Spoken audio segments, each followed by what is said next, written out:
Uri, welcome to the Roadman podcast. Thanks for having me. Uri, I want to start with a difficult and somewhat sensitive question. Anecdotally, if we look at most cycling clubs, there is a large chunk of athletes who are carrying excess body weight. How does somebody who's training so many hours and burning through so many kilojoules end up putting on weight? That's a great question. Two things that I think about there when this comes into play is number one, a lot of us as a baseline have a fairly sedentary lifestyle. Or we might be sitting for work for most of the day, and then it's that we get up and we go and do our ride, or we go and do our ride and then we sit for the rest of the day. So it's very much on or off, which is an interesting thing to manage when it comes to nutrition and your nutritional needs and your carbohydrate intake, or decreasing your carbohydrate intake and everything that comes along with that. The other thing to consider that I see over and over again, I would say with most of my clients, is that people are not eating enough. So there's this whole idea that, okay, in order to weigh less, in order to be more fit, more lean, I need to eat less calories. That's just it's not that simple, unfortunately, or fortunately, depending on how you look at it, right? Like, I'm sure that so many people listening here will be like, oh, I just tried to cut calories and exercise more, but I didn't lose weight. And that's because our bodies are smarter than that, simply put, really. If we are not eating enough calories and we are training at, a lot, like you're giving this example of these people, our body's going to adapt. It's going to take our metabolism from this like nicely functioning, burning food and calories as fuel and energy to down here, kind of just barely holding on.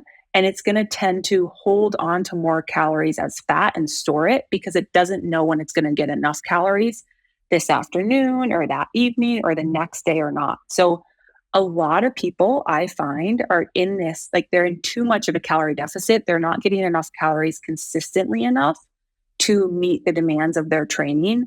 And their metabolism is responding to that. So when they do eat calories, high carbohydrate calories and all that kind of stuff, no matter if they're exercising or not, their body tends to hold on to it because it doesn't know when it's going to get what it needs next time.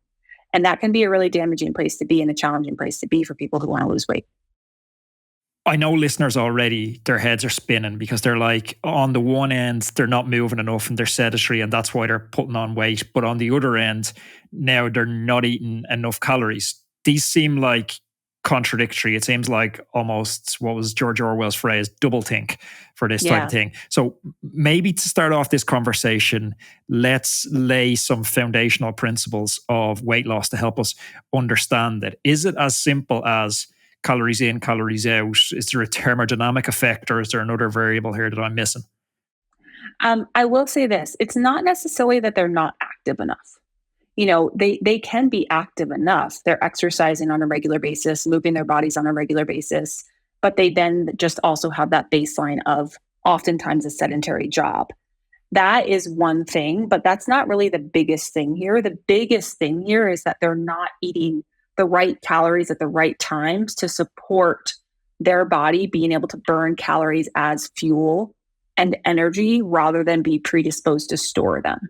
That's the biggest thing. So, the way that I look at this is, yes, it's not about just calories in, calories out. It's about giving your body the calories it needs when it needs them to burn them as fuel to support performance, but also knowing that, hey, my calorie needs on a Thursday and Friday may not be the same as my calorie needs on a Saturday and Sunday when I have multiple hours on the bike.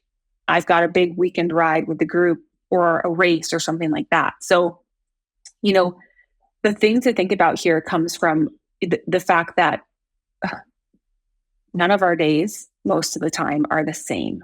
So what comes into play here is that it's really important for people to understand how to tweak their calorie intake based on the variability of their days, whether they're sitting at their desk all day or sitting in their saddle all day. That's really where the key happens here, where sometimes we have the capacity to skimp on calories a little bit because it's not going to negatively impact our performance, make us bonk halfway through our ride, or make us like limp back to our house after a long ride because we could barely hold on for the final third of the ride. there's times that that's really important to pay attention to. There's other times where it's like, hey, travel day, mellow day, recovery week. So we've got to look at the variability here rather than looking at this blanket statement. These are my calorie goals. This is my meal plan. Here's what I should go with, no matter what my day brings. Yeah, so those reductionist arguments just don't work in something as complex, it seems, as nutrition. Exactly. So let me give you a walkthrough of how I would coach an athlete when they come in the door. So as soon as an athlete comes in the door, I really want to know two things as early as I can. I want to know, firstly, where are they at? And that's baseline physiological testing for me. That's a line in the sand to say, here's our current 10-second, 1 minute, 5 minute, 20-minute powers. Mm-hmm. If I have access to lab data and I can look at stuff like LT1, LT2, brilliant. And I'll collectively call that where we're at. Now, the second thing I want to know, much like a car wants to know GPS-wise, if you get into it and you want to plot a journey, it needs to know where you are, your baseline testing, and it needs to know your destination, your goal. Once I know where they are and where they're going, then I can start to plan out the journey. I can start to figure out how we put macro and micro plans together to get them to where they want to go. If I walk in the door to you and I'm saying, I'm living a pretty sedentary lifestyle, I'm riding my bike 10 to 12 hours a week, I'm carrying a little bit of extra weight. Talk me through your process. Yeah.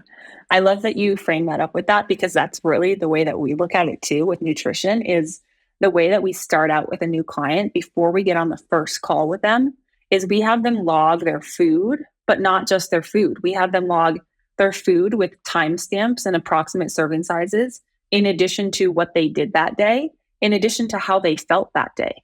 So we want to know, hey, what did your day look like today? Was it a day where you got up and you did an early morning workout and then you sat at your desk for the rest of the day? And at what times did you eat? Did you eat every 3 hours, or did you go 6 hours without eating something? And then you got to dinner and you were starving, so you ate way more than you wanted to. And then how did that make you feel? And then we can start to recognize, okay, also, how did you feel during your effort? How does that correlate to what your day looked like in terms of food? How was your stress level today? How was your sleep last night? How was your gut? How was your GI? All this kind of baseline stuff. We want to understand, what's your baseline with this food activity and feels log. And then exactly like what you're saying here, Anthony, is we want to understand, what are your goals? So for example, I'll have somebody that comes in there just like, I feel like by the time I get to about Thursday in my week, I'm just totally done. I can't show up for my workouts anymore. I'm exhausted. I'm getting cravings in the evening. I feel like I'm eating way more than I want to in the second half of the day because I'm just starving. So with that person, we'd look at, okay, what are the top priority actionables? What are the things that we can insert throughout your day to make sure you're getting the calories you need when you need it, so that it doesn't overflow into overeating or having a bunch of cravings where you have to rely on willpower for the second half of the day or going into the evening. Or, hey, this day you went 6 hours without eating. It's totally fair that you're starving when dinner comes around at 5:30. What do we need to do to that so we can make sure that you actually have a reasonable approach to dinner where you're not at the mercy of just hunger, really? So we kind of then adjust from there. We make small changes over an extended period of time from there based on their long-term goals. So how are we determining baseline calories? Because you've talked about different levels of efficiency in someone's metabolism. Maybe someone's metabolism is not firing as vigorously as it should because they're depriving themselves of calories. How are we assessing this and determining a baseline of calories? Yeah. So we're calculating their resting energy expenditure based on their age, their height, their weight, and their sex. And then we're looking at activity factors on top of that based on their training load and based on the variability there. Then what we look at is we kind of look at the day to day, because like I was saying before, that's not going to be the same, right? The day that you have a 60-minute recovery ride is going to be very different than the day that you have a 2.5, 3 hour or more group ride effort or a race or something like that on the weekend. So we take this kind of baseline to maintain their needs, support their metabolism, and those kind of details. And then we always say, hey, know that this is your baseline, but this will increase based on the variability of your days and the workouts. And then it's our job to teach our clients how to adjust and adapt. Typically, the additional calories that are added to their baseline are the food that they're eating right before, during, and right after their workouts. We also have to consider where the client is at in the moment. So if they're typically, what I see is they're way below their calories. So say they're, eating 1,500 calories for an easy example, but their calorie needs are actually 2,500 calories. I'm not going to bump them up to 2,500 calories tomorrow and expect them to maintain that for the next couple weeks or the foreseeable future, because their metabolism and their body's not going to respond very well to that. We want to build them up slowly, which is the biggest opportunities that we have to, say, support performance and energy and recovery. And then we go from there based on, what their capacity looks like and everything else. Let's make it tangible, because I think a lot of, obviously there's a million different use cases for each of viewers listening to this podcast, but a lot of athletes follow quite a similar structure of Monday to Friday, we're quite time crunched. Saturday, Sunday, we can get a club run or a race in at the weekend. Monday, normally some sort of recovery ride or a day off. Friday, some sort of recovery ride or a day off. And maybe 2 of the 3 days, Tuesday, Wednesday, Thursday, is a sort of interval set. Let's also suppose that somebody is quite sedentary and the days are quite predictable, Monday to Friday, where I'm getting up, I may be getting less than 5,000 steps in a day, and they're running errands out to the shop at lunchtime, picking up kids from school, those type things. But I'm quite sedentary across those 5 days. How do I start to approach the setup of my meals in those 5 days? Yeah, so this really comes into play, and you can think about this big picture in that you don't need to change much on your baseline calorie needs as long as your efforts are about kind of below that 60 to 90 minute range and lower intensity. When we get into higher intensity for more than 60 minutes or any effort over 90 minutes, then that's when we're probably going to be adding additional calories on top of our baseline before the workout, during the workout, and even after the workout. So a good example here is, we have a lot of times probably athletes that are waking up early morning before they have to get the kids to school, get to work, all that kind of stuff. They're doing a trainer effort for maybe 60 minutes. That might be something where, hey, if you're doing a trainer effort for 60 minutes and it's going to be, pretty standard, not above lactate threshold, but just to get on the trainer and do some spinning, then you have typically some sort of small snack with some carbohydrate, a little bit of protein. It could be like a piece of whole grain toast with some nut butter, for example, on it. And then you do that effort just to make sure you're not doing that effort fasted. You finish the effort and then you have a breakfast within about an hour of finishing that effort. And then you go on with the rest of your day. You may have to insert an additional, a morning snack to avoid getting to lunch and being really, really hungry, or you may be good. Depends on kind of where you're at.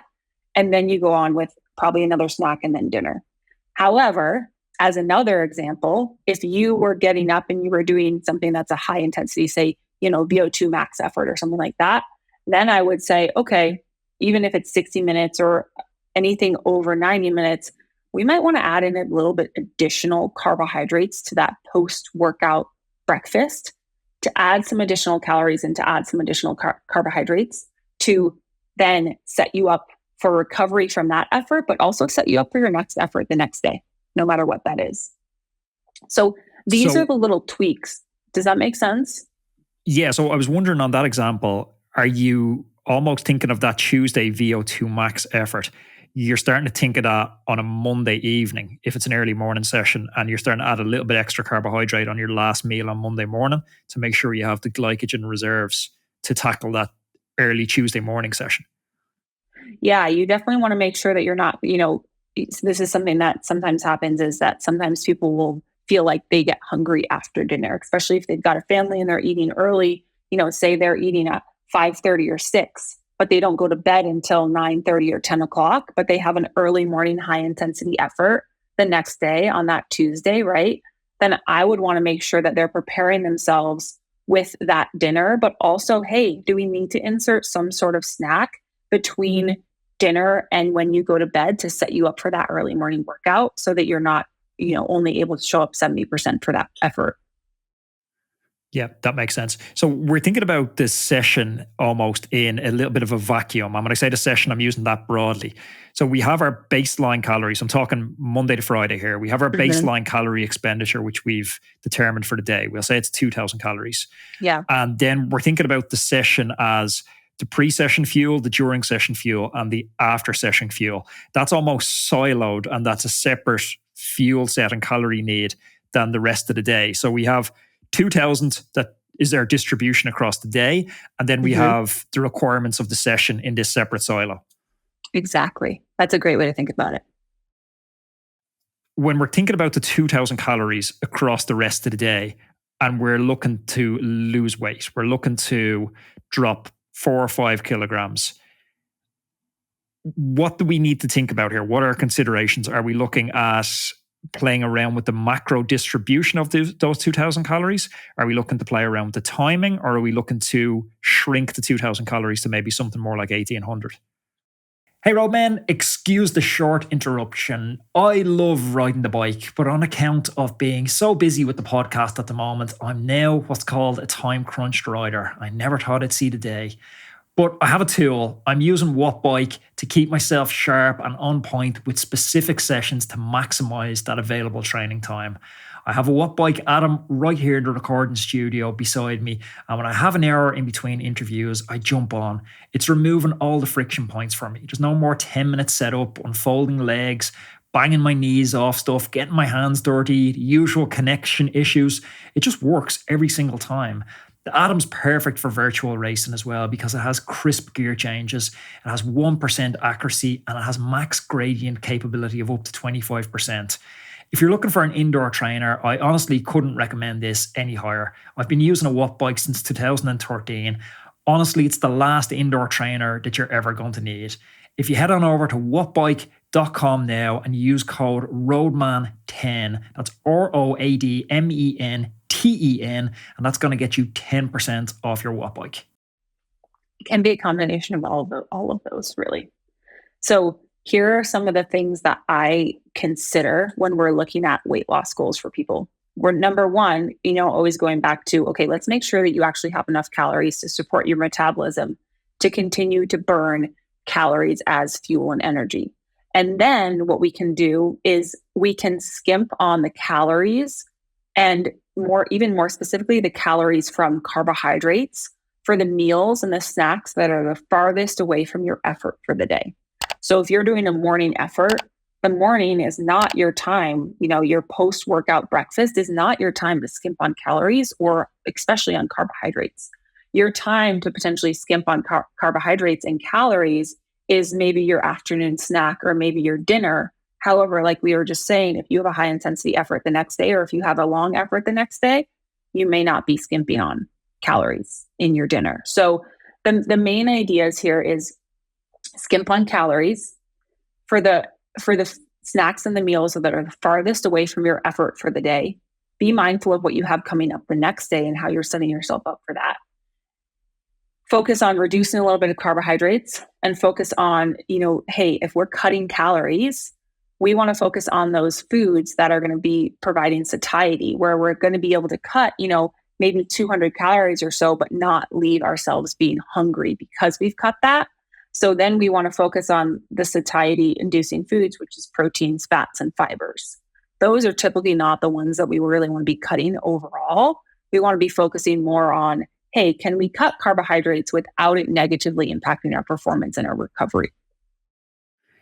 Talk to me about the flawed logic of unsustainable dieting. An analogy I use is, if I'm saving for a mortgage, maybe it's good saving practice to save, 10% of your weekly paycheck for your mortgage. That's good, sustainable saving practice.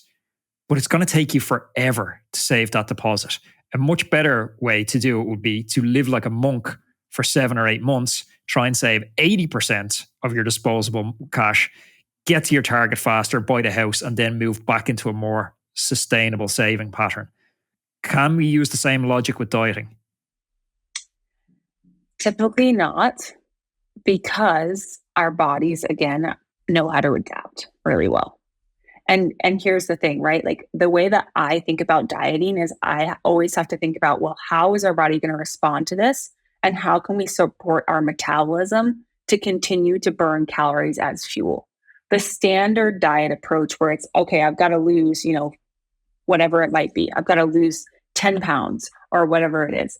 I'm going to cut calories for the next 3 to 6 months. And I'm going to go on this really strict diet. I'm not going to eat out. I'm going to say no to happy hours with my friends. I'm going to exercise more. I'm going to just kind of be this person that doesn't enjoy food anymore and be really strict with it and eat the same thing for breakfast, lunch, and dinner, whatever that might be. That's not sustainable because it's enough to drive you crazy. It isolates you. Food is not just about calories, right? It's about the social experiences. It's about relationships. It's about having fun. It's about trying new things. So then it just becomes not sustainable. You hit your weight loss goal. Great. I was so quote unquote good for 6 months. I hit my weight loss goal. And then you slowly go back into what's realistic for your life. You go on trips, you go out with friends, you allow yourself to have bread again, whatever it might be. And your body's like, oh, awesome. I'm getting the calories I need more. Now I'm going to hold on to this. And I'm going to prepare myself better for when that deficit happens again. So I'm going to hold on to a little bit more and a little bit more and a little bit more. And that's where this just extreme yo-yo happens with weight, but also just with life in general. So I like to see really slow, sustainable weight loss because slow weight loss tells me that it's more realistic and it's going to stick for the person because they're not having to completely do a pantry overhaul. They're not having to completely revamp their entire life. Their family's not like, what the heck are you doing over here making all your own meals, all that kind of stuff, right? Because eventually that's going to implode. I get it. So if we're looking to lose weight, we're looking to make these shifts in our off the bike nutrition. We're not looking to underfuel during sessions. Yes. Is that fair? Exactly. So with that being said, is there a macronutrient distribution we should be looking for? Should we be looking to hit 1 gram of protein per pound of body weight? Is there a recommendation in each of those macronutrients that you would go and stick by? This is a hard thing to answer because it really depends on the person and where they are as their baseline. Some of the things I do think about is, yes, like getting some really good protein in with your first meal of the day is really, really important because that sets up your body and your metabolism for the rest of the day. So say as a baseline, like aiming for, depending on the person and their size, 25 to 35 grams of protein to start off breakfast in the morning can be a really, really helpful thing to set you up for the rest of the day. Some other things that I'm always looking at is, what are we doing with snacking? So with snacking, it's not just like, hey, an apple or a banana is a great snack. It's like, how do we set up a snack so that it's actually going to provide you with some energy, but also some hunger prevention? So instead of just carbohydrates, even if it's a complex carb like a fruit or a vegetable, can we add some protein and some healthy fat to that to make it a complete snack that's going to give you hunger prevention in addition to a little bit of energy, to get through that kind of standard afternoon slump that a lot of people have.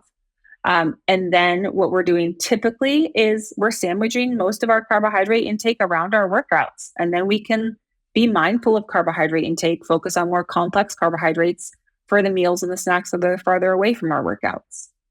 And those are some good kind of more, pun intended, digestible ways to think about it.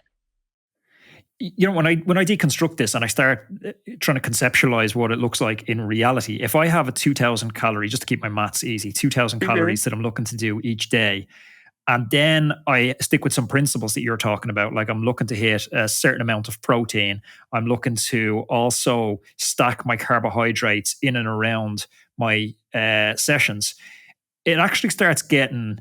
you start running out of options, not in a bad way, but it starts almost simplifying meal choices. Because if I think about breakfast, and if I have 2,000 calories and I'm looking to distribute that over 3 meals, so I'm looking at maybe an 800 calorie breakfast, but I'm looking to eat 30 to 50 grams of protein in that meal. Well, it's like, okay, well, there's 2 eggs and 2 sausages already for breakfast. I'm probably up at around 600 calories, 500 calories, 600 calories for that already. So it doesn't leave me a lot of wiggle room to take in extra carbs there. So it starts making sense intuitively straight away, where you're putting these puzzle pieces together and saying, well, actually, I don't have that much extra calories to play with here once I plug in my protein requirement into this meal. Yeah. So, I like to break this down per meal and per snack instead of looking at the goals at the end of the day in terms of this is how many grams of carbs you should have, this is how many grams of protein you should have, et cetera. Even and this is how many calories you should have. Because calories are one piece of the puzzle. Other pieces of the puzzle that matter more to us when we're working with our clients is, if you're having 2 eggs and 2 pieces of sausage and then some carbohydrate on the side there, are you feeling like you're force feeding yourself and you're way too full after eating that? Because if you are, then hey, we need to change that up no matter what the calories at the end of the day add up to. In the same way that if you're eating that and you're trying to lose weight, but then you're starving an hour later and you need to eat another snack, then we might be looking at, well, what do we need to do to that breakfast to add a bit more fiber? Do we need to add some more plants to that? Do we need to add, we've got like maybe a healthy fat, some avocado to that? Do we need to add a piece of whole grain toast or whatever that might be? So I like to break it down and make it a little bit less complicated and more based on the individual at hand and how their body responds, their hunger, their satiety, their energy, their focus, their ability to show up for the day, no matter what the day brings. In addition to, paying attention a little bit to the calories at the end of the day, the goals, the macros, the percentages, the total grams of each macro, all that kind of stuff. But honestly, if that's all quote unquote perfect and meeting your needs, but you're still feeling hungry, or you're also on the other end of that feeling like, oh my gosh, I'm not enjoying food anymore because I'm sitting down and I have to eat this thing that's in front of me and it's way too much food for me and what I'm used to, then it's not going to work. Roadman, I've got something exciting to share with you. It's been making a huge difference in my performance of late, especially when it comes to my sleep. Allow me to introduce you to Pillar. We're probably all familiar with the importance of electrolytes and carbohydrates in our race preparation. Pillar is taking a slightly different route. It's focusing on something called micronutrition, ensuring you're ready to perform even before you ever hit the start line. It's all about promoting a good night's sleep, facilitating effective recovery, and replenishing those crucial micronutrients so you can perform your best. Over the past month, I've been running a little experiment. I've been incorporating Pillar's triple magnesium supplement into my routine. I take it 30 minutes before bed every night, and I've seen a remarkable improvement in my sleep quality and my HRV. I'm tracking this every single night using my Whoop, and the results are there in black and white. I wake up feeling refreshed, having had a deep restorative sleep, and I'm ready to take on work, take on training, or whatever life throws at me the next day. But I want you to do something. Don't take my word for this. Let the data from your fitness tracker tell you the story. If you're ready to elevate your performance and elevate your sleep quality like me, why not give Pillar a try? Head on over to pillarperformance.shop and use the code Roadman on your local website to get 15% off your first order. If you're listening in the US, you can head on over to thefeed.com/pillar and use the code Roadman for the same 15% off your first order. Let's shift gear and talk about fueling requirements for training. Training, it's too broad a term to even, ground that question. So let me even break that down and say, what's the fueling requirement differences from a midweek session, a 60 to 90 minute session versus a 4-hour endurance session? Let's assume the 60 to 90 minute session has some amount of intervals in it that are at threshold or above. Okay, so 60 to 90 minutes is right at that area where we start to think about having to fuel during the effort. Typically, if the effort is less than 60 minutes, as long as we go into that with some fuel on board, we should be good for about 60 minutes. If it's low intensity, up to 90 minutes, we should be good. But with your example that you just gave there, Anthony, I would be thinking about, okay, how can I finish this effort as strong as I was, or as strong as possible, as as close as possible to the strength that I had when I started the effort. So one of the big mistakes that I see people make with these 60 to 90 minute efforts is they do really, really good for the first 2/3 of the effort. And then they're like, okay, I'm almost done. I don't need to fuel with anything. And then their performance just declines for the last third of the effort, right? What I would recommend there is, hey, experiment. See if you can have a little bit of fuel, even 100 calories or so, to set you up so that you can finish that effort feeling strong. Given it 100%. So that's what I think about for those efforts right around that 60 to 90 minute mark is don't forget and don't write off the fact that you can fuel. You probably, as long as you go into that well fueled, not have to fuel until the final 30 minutes or 15 minutes of the effort. And it's not going to be a full, 200 to 300 calories. It's going to be, hey, maybe 50 or 100 calories just to get you through that final push. When you say calories, you're talking specifically about carbohydrates. Yes. Mm-hmm. Yeah. And that's a difference here when we're talking about the 4-hour efforts on the weekend, because when we get into efforts that are 3 hours or more, suddenly we're fueling for energy with carbohydrates. And we're also having to think about fueling for hunger prevention with small amounts of fats and proteins. So what should I be eating on these rides then? The 4-hour endurance ride on a Saturday morning. So you should be eating mostly carbohydrates. However, when you get into that 3+ hour mark, you might want to add like small amount of protein, like 5 grams of protein per hour is a good baseline to start with, just to test and see how your gut responds, to prevent actually physically feeling hungry. So for example, it might be like you are eating 200 calories per hour of carbohydrates. You've got a carbohydrate goal. And then you might add in, okay, instead of having like a white bread or a white baked good, it might be, okay, I'm going to add a little bit of nut butter to a piece of whole grain bread with a little bit of honey on it. And I'm going to have a half of that cut up into, 2 little squares over the final hour of the effort to make sure that I'm not getting done with that effort and feeling like ravenous and wanting to eat everything in sight. Or whatever works for the person is totally fine. Some other options that I love is like a savory baked good that might have a little bit of protein in it. If it's got like, people love the like a pancake that's wrapped in a piece of sausage. Like if you're making that for breakfast, pack that up for the final hour of your effort so you can get something sweet and savory. So in these 4-hour endurance rides, so let's say it's a 10 a.m. start. I'm having breakfast at 9 a.m. and I'm rushing out the door. How early am I eating my carbohydrates? And then how many grams of carbohydrates am I taking per hour? So you're looking at, if you're having breakfast, if you're having a complete breakfast, say with that example that you had of the eggs, the sausage, and then let's add some carbohydrate to that with some toast. We want to have that about 2 to 2.5 hours before the effort starts. The reason for this is because I don't know if anyone's getting up that early. Well, that's the thing too, is that good consideration here. If you don't have that amount of time, then you want to simplify your food. The more simple you can go is the idea there is that you focus more on carbohydrates and you cut out the protein and the fat.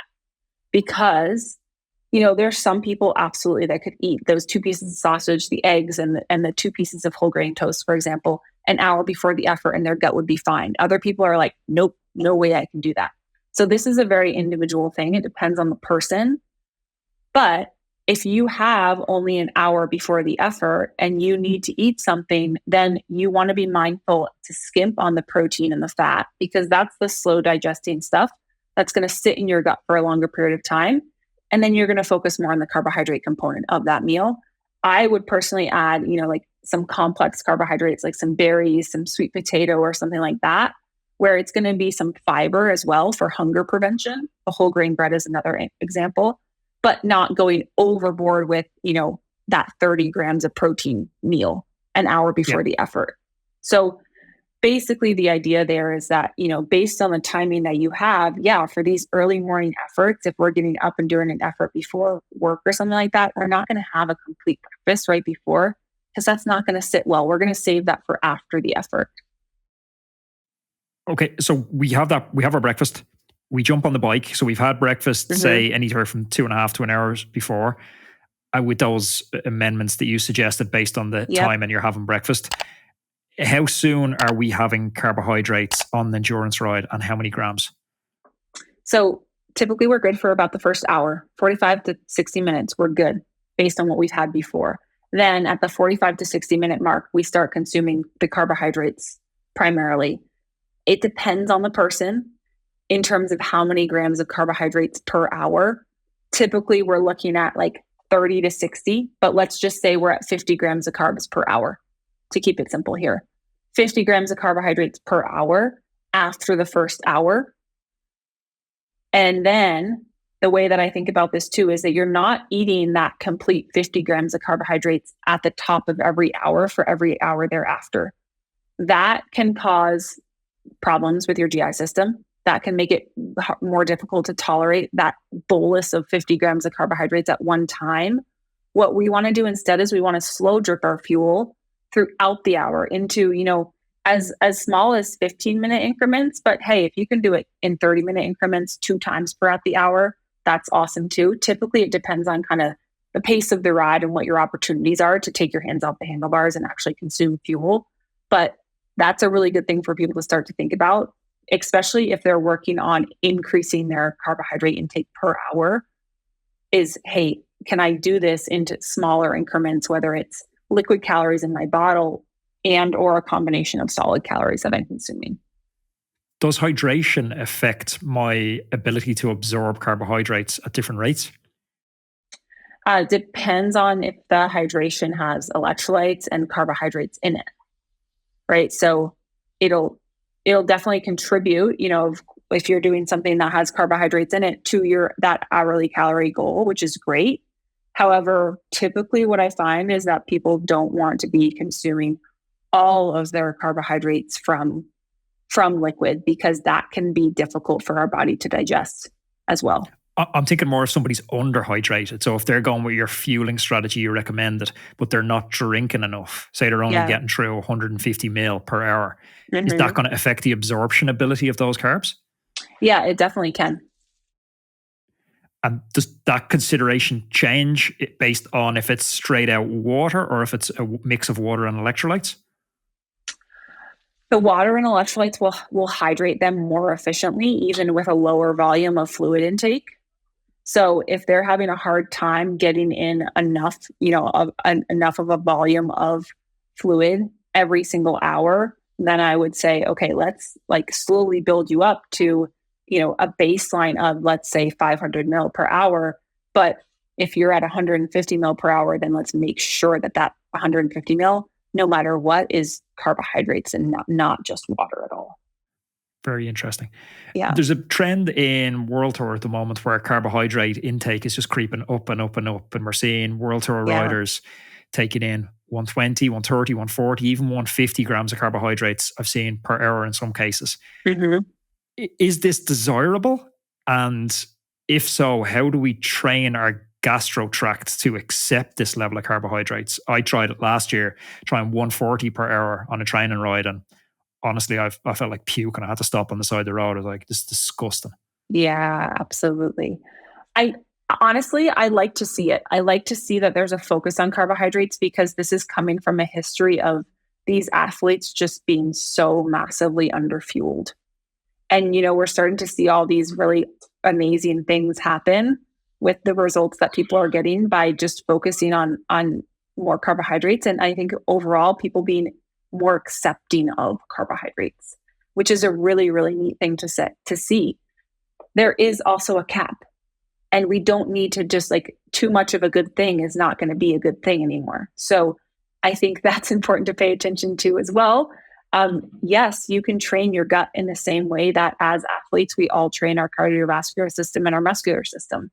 So just because getting to that 140 or 150 grams per hour didn't work for you for a week doesn't mean that you can't get there in 6 weeks or 6 months. And it's going to be a slow build. However, not everyone needs that. And here's why. The goal is to replace 40 to 50% of the calories that we burn per hour with fuel, primarily carbohydrates. So if you are burning, say, 600 calories per hour, you don't need to be eating 500 calories per hour. So it's an interesting thing, these people in the World Tour, they're burning a lot of calories per hour. And that's going to be different than a lot of people that are taking that information in and being like, oh man, if that person's doing it, that's how many grams of carbohydrates I need to be eating. So I think it's important for people to recognize where those recommendations are coming from and how they apply to, or if they apply to them, or if that's a different scenario. But I do love to see this, people are starting to embrace carbohydrates and realize that, like, yes, this is our primary source of fuel as endurance athletes. Let's go with this and make sure we're getting enough. How do we figure out which system is fueling our efforts? Because obviously at a lower intensity, a higher amount of fat is utilized as a fuel source. Like I find if I go out and do a 4-hour ride, and let's stick with your maths of burning 600 calories an hour, so that's 2,400 calories. If I attempted to replace half of that, I'd just be absolutely stuffed. I just don't feel like I need that many calories at a 200 watt endurance ride.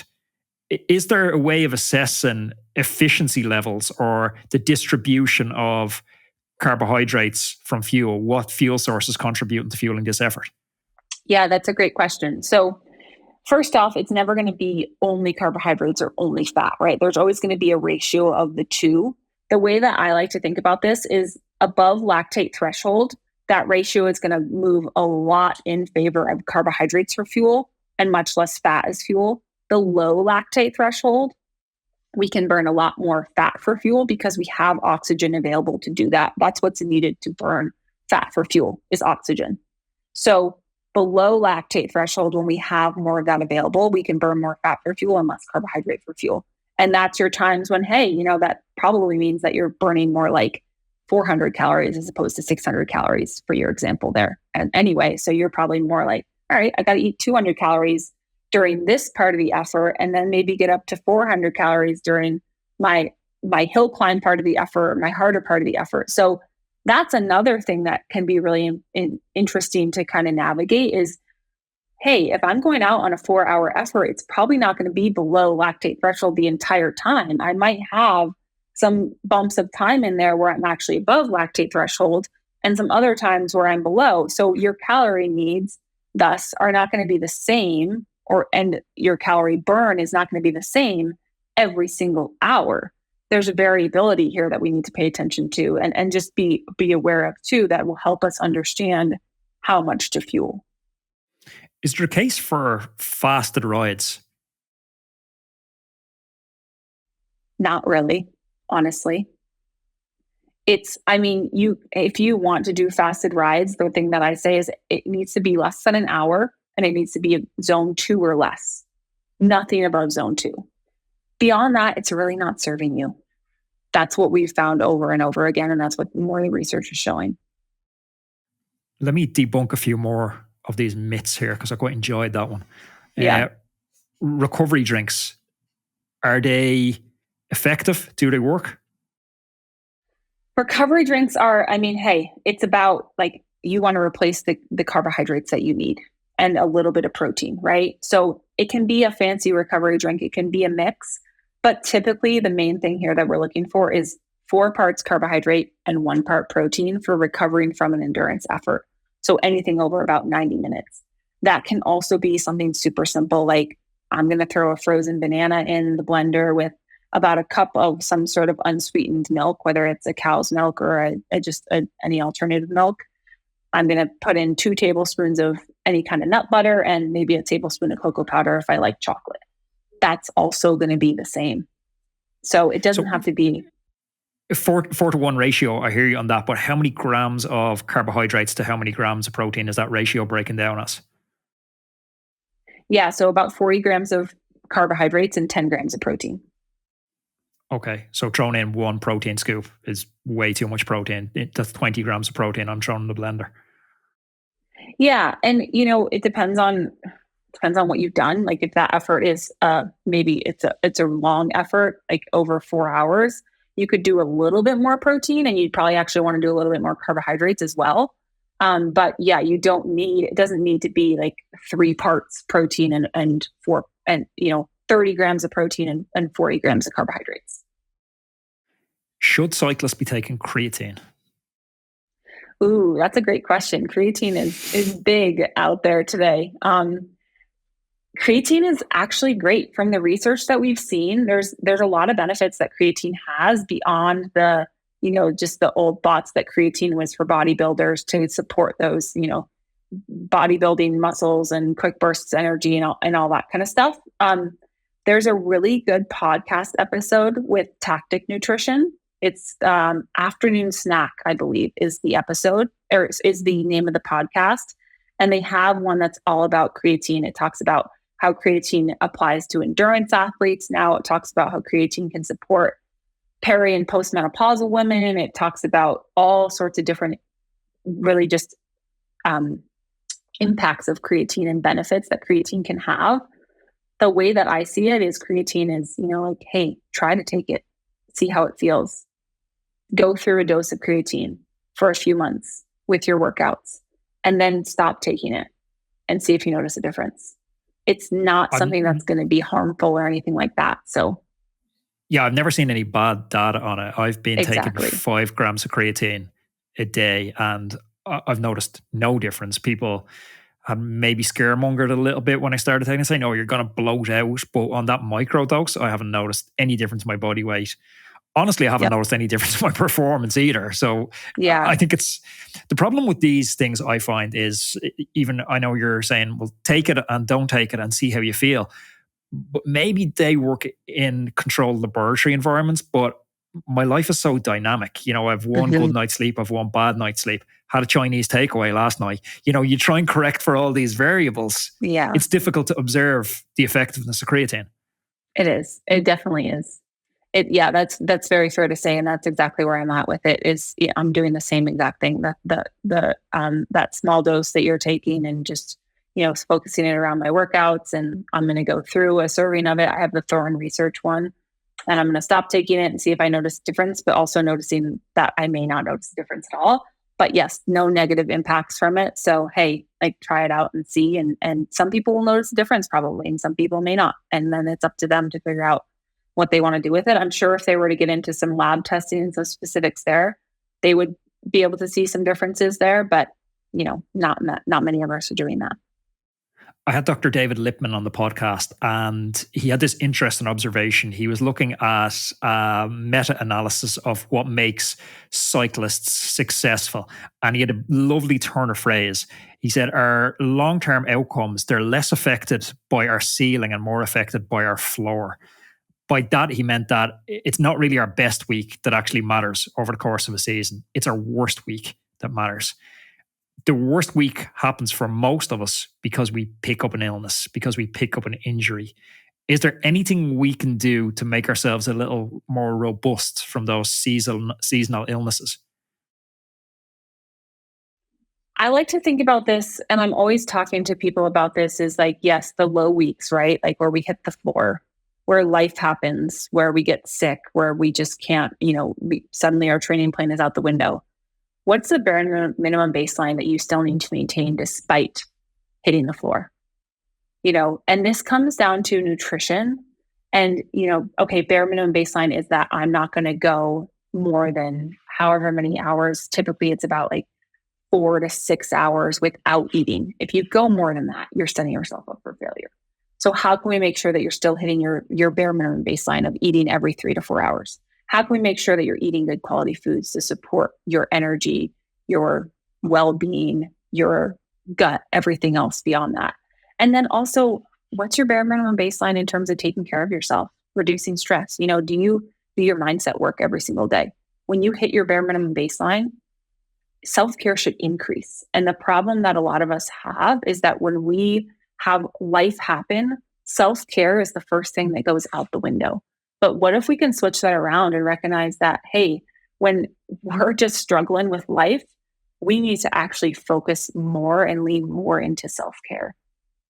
That's a huge, huge thing. And it all comes down to minimizing stress. When you're at that bare minimum baseline and you're on the floor, maybe it's turning your interval workout into just getting on the bike and spinning your pedals for a little bit and being present in the moment and enjoying yourself because you get to ride your bike today, rather than trying to put out a, VO2 max effort. Or maybe it's, hey, I'm just going to eat the foods that I know are going to take care of me, that aren't going to cause me additional stress on top of this already stressful X, Y, and Z scenario that I'm in. Does that answer your question? It's an interesting answer, because I kind of almost expected you to say 1,000 milligrams of vitamin C or echinacea, or, but it goes to this conversation. That's not you. That's not your philosophy on diet. There's no one panacea fix that's going to just cure everything. There's no silver bullet. So when you're finding yourself near this baseline and you know you're about to fall through the cracks, you know you're about to become susceptible to illness, the first thing you're looking to audit is stress levels, self-care, and see can you optimize those rather than turning to micronutrients to hit a heavy dose of that. Yeah, I mean that can work too. I mean that can help too. That can be a part of the puzzle. But if you have all this like baseline stress going on and you're not taking care of your own needs, that is just going to be a band-aid solution that's not really going to serve you in the way that it should be. What if we take care of ourselves first and the stress and the baseline stuff, and then we add that in? That's when it's going to be more beneficial. I love that answer. You're not a fan of intermittent, you're not a fan of fasted rides. Does that also extend to mean you're not a fan of intermittent fasting protocols like 16-8? I haven't seen it work for people that have come through my door. I've had people come through my door that are doing it. And I say, hey, like, let's figure out if this is going to be the most beneficial thing for you. Let's test some things out and let's see. And every single time we've tested some different things out and we figured out that like, hey, that's not the most beneficial thing for them. Especially, I will say, female athletes. Intermittent fasting for female athletes can have a lot more impact than it does for male athletes. So if it's going to work for anyone, typically what I see is, there's going to be some level of fasting that may work for male athletes as opposed to female athletes. But again, my answer is always going to be it's a very individual thing. And it just depends on what's going to fit into your life and what's going to be realistic for your schedule and all that kind of stuff. And also, hey, how is your hunger and your satiety responding and your performance responding when you are not fasting? And are you getting in the calories that you need to support your metabolism and your energy and your performance? And hey, if you are with fasting, then that may work, but it just becomes a lot more nuanced and you got to look at some details pretty specifically and just test some things out. I suppose my pushback on it is if we want to, cellular autophagy is probably a conversation for a different day and we can park that. But if I wanted to push back on the theme of the podcast is around losing weight. And if we're looking to go from a 2,000 calorie baseline for the day to an 1,800 calorie baseline for the day, if I think about the distribution of 1,800 calories over the course of a full day, that's a lot of restraint. That's a lot of missing out on stuff. But if I intermittent fast, and now I wake up and I just have some black coffees and I don't have my first meal till 2:00 and my last meal is going to be 8:00. You know what? 1,800 calories from 2:00 till 8:00. That doesn't sound that bad. Yeah, it doesn't sound that bad as long as you're not doing any of your workouts in the morning time and impacting your performance and your recovery. So is there a case for it if you're working out in the evening? From what I've seen, it just doesn't work for people long term. Because not many people need 1,800 calories, first of all. But second of all, we've got to look at just how this is going to impact their hunger and their satiety. And from what I've seen over and over again, it's not enough time to get in the calories you need, especially when you've got an endurance athlete who has more significant calorie needs, even if their goal is weight loss. We can be mindful about, hey, what are you doing with your breakfast? What are you doing with your lunch? And by the time you get to 2:00, if you want to kind of skimp on calories, but more so what happens is like, then we just be mindful of the macronutrient distribution of the meals that you are eating and the snacks that you are eating and the serving sizes. But we are typically eating from when we wake up in the morning to at least dinner time and sometimes beyond that, depending on what our day looked like and what the next day looks like. Is there anything trendy in nutrition that's exciting you at the moment? I know for a long time cyclists have played around with bicarb loading to buffer lactate. Ketones seems to be one of the latest things. I've used them and honestly found them a little bit pointless. Is there anything that excites you?